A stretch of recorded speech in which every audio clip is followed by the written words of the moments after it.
Good day everyone and welcome to Exile News, the weekly show that brings you all the important news and informations on Path of Exile. And the first news this week has been GGG coming at us telling what they were thinking for the improvements about Azurite sharing and the improvements on flares and the Dynamite usage. So Azurite sharing is really important because at the beginning GGG thought that every character in the league should have to farm all of the delve back from the start, so you will not share your delve progress between characters, which meant that every character would have to spend a lot of time into the delves just to reach the previous character place, which is pretty annoying, which is why a lot of people did not reroll early in the league, and this is definitely something GGG said that they were gonna take a look.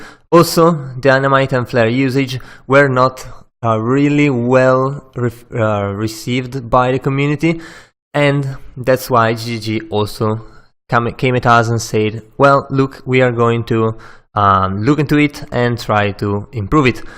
So also, on the improvements, GGG also came at us and said, we will change the EMP charge up mechanic so that the animation will actually show that it's charging up, and I can confirm in the game you can definitely see when an EMP is charging up, and you can focus that monster and try to kill it before it blows up and it shuts down your card temporarily, so definitely an improvement there.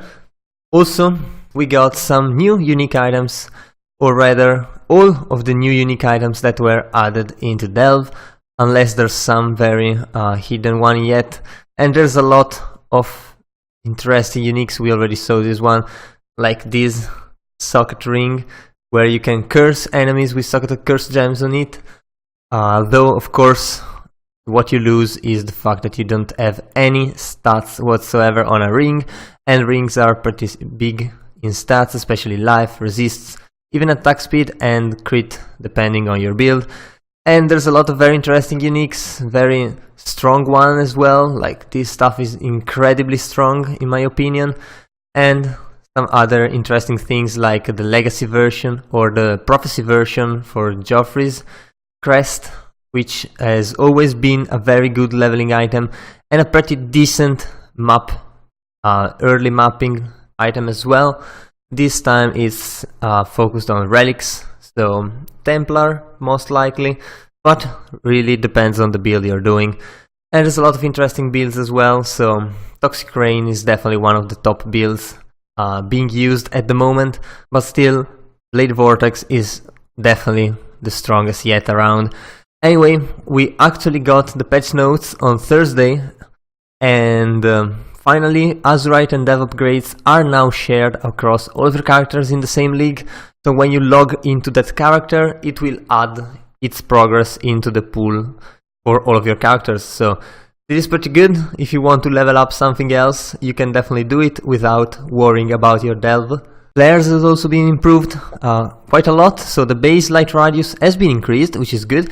Also, they light instantly now, protecting you immediately, which was the biggest concern for flares, and then they travel to the location you clicked, so they're still instant, so you can just use them whenever, like in the middle of a fight and such, and they protect you instantly, so it's really good.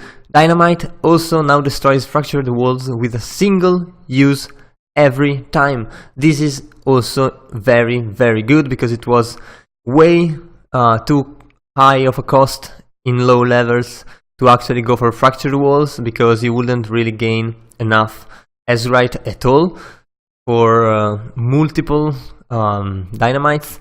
Now you just only need one, and the damage, I mean, there's an upgrade in damage for the Dynamite, which now doesn't matter for walls, but GGG said you should try that on the monsters, so probably it's really strong if you are in a bad situation, like you're swarmed with monsters. Definitely try using a Dynamite, which might actually destroy everything. There's also some improvement, like the monsters with a light cannot die aura cannot be affected by the same aura themselves, so when you have two of those, they will not be affected by that.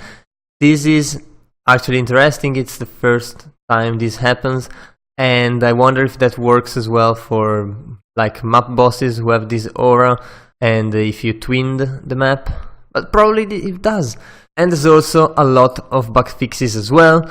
And about improvements, there's also the Ormo Storms, which can again be supported by traps, totems and mines. This had been disabled due to some problems. It's now back on it. And the quality stat for Convocation, which granted the cast speed previously, too bad Convocation was actually made an instant skill, so it didn't really make any sense anymore, now grants percentage increase cooldown recovery speed, which is great, because you can now quality your Convocation and it does something.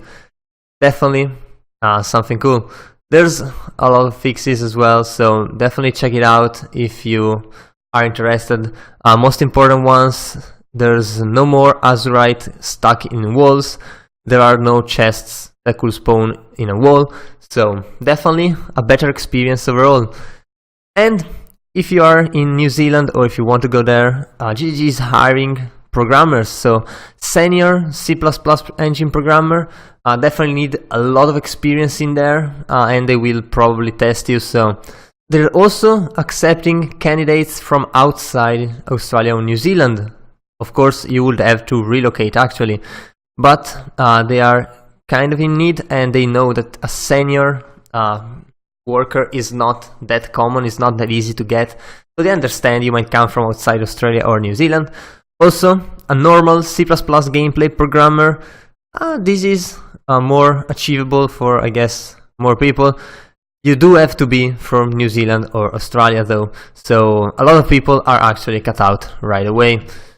We also got some concept arts, definitely really interesting arts. There's also a very cool GIF here of the processing of this image, which started from like a basic black and white image, and it got to the banner pretty much of this Delve League. And there's also some more interesting things. You can see how this instrumentation where you actually upgrade your stuff was born, and definitely really good. Nico's face, I'm glad you cannot see that in game because it looks mediocre, but the character itself looks pretty good. And yeah, I guess that was all for this week. So if you enjoyed the video, leave a like and a comment down below. Also, if you want to remain updated every week, be sure to subscribe to my channel. So that was all. I've been your host Dorzo, and I'll see you guys the next time.